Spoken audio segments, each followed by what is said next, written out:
Hey everybody, welcome back to Football Talk with Vinny. And in today's video, we're going to be going over playoff predictions, specifically the AFC teams. So we're just sticking with the AFC teams in this video. I'll probably make the video for the NFC teams probably tomorrow or the next day. So we're going to start with the AFC East. For me, I'm definitely going to pick the Buffalo Bills. I think from top to bottom, they have one of the best rosters. Obviously, with having a top 5 quarterback, that helps because any areas that Buffalo is deficient in, Josh Allen more than makes up for it. It might actually be kind of like it was last year where the Bills win it by 3-ish games, where it's kind of clear headed towards the end of the regular season that Buffalo is going to win the division. Next, we're going to go out to the West, the AFC West. I think that obviously the Kansas City Chiefs, until someone actually beats them for the division, it's hard to pick any other team. Again, Kansas City is probably the Super Bowl favorite, if not then the Bucs. So again, it's really tough to pick any other team. Now, in the AFC North, there's actually a few teams you could be picking. I don't think anyone will be shocked if the Ravens, Steelers, or Browns won the division. So I think this is a toss-up. I'm probably going to go with the favorite team to win the division, and I'm going to go with the Baltimore Ravens. I think last year with Lamar just even having a down year, they were still able to win 11 games. So I just think that they actually might win more than they won last year. Now again, I think Cleveland and Pittsburgh, for that matter, are both very good teams. So you could definitely see both winning. I think it might just come down to who wins those divisional matchups. Now lastly, we're going to go to the AFC South. Obviously, I believe so far that Carson Wentz is going to play week 1, so obviously that helps the Indianapolis Colts in terms of maybe winning the division.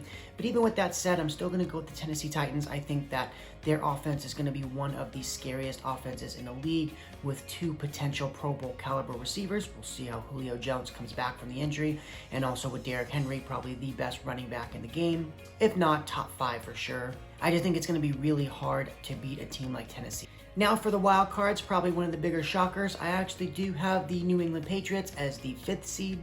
Although I think the Bills may win the division by 2 or 3 games, I do think New England is going to be a very good team this year.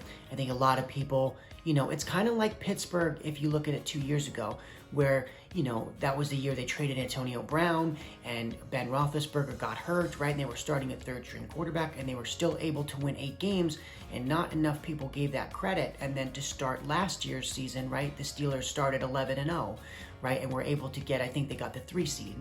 I think not enough people give the Patriots credit for winning 7 games with the roster that they had, especially when a guy like Tom Brady leaves. So I really like what they did this offseason. Obviously, they did so much in terms of spending money, this free agency.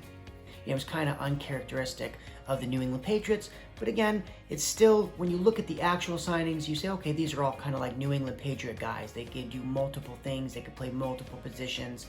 Now for the number 6 seed, I'm going to go with the Cleveland Browns. Again, I think they're so talented. I think it's going to be really tough for them to miss the playoffs. Again, I think Baker is going to have to take like a huge leap backwards if they're going to miss the playoffs. I think their roster is just from top to bottom. They may have the best roster in the entire league. And then the last and final team I think I have making the playoffs is going to be the Indianapolis Colts. I think they're helped out by their division. They might have 4 very easy wins. You get the Texans twice and you get the Jacksonville Jaguars twice. If they could split with Tennessee, I could see them winning 5 games just in their division. They are a very talented team. They do have a lot of depth and a lot of good players at a lot of different positions. I think if Carson Wentz could come in and play a little better than Phillip Rivers played last year, I believe the Colts won 11 games last year, so you can definitely see them winning, 11 or 12 this year. So that's going to do it for the AFC version. If you look at the teams, I only actually have 1 team that did not make the playoffs last year make it. And that's actually not a good sign, and that's not good because I believe that over year to year, about 4 or 5 new teams make the playoffs that did not make it the year prior. So the fact that I only have 1 AFC team is actually not good. I know a lot of people like to just pick chalk, right? You just pick the teams that made the playoffs the year before, but it really doesn't work out that way in the NFL. But just wait till you watch the NFC side. I do have some surprises in there and, maybe a couple teams that'll really shock you. But that's going to do it for today's video. Thank you guys so much for watching. If you did like it, make sure to hit a like, as that does help out the channel, and also subscribe if you have not subscribed yet. But that's going to do it for today's video. Thank you guys so much. Bye.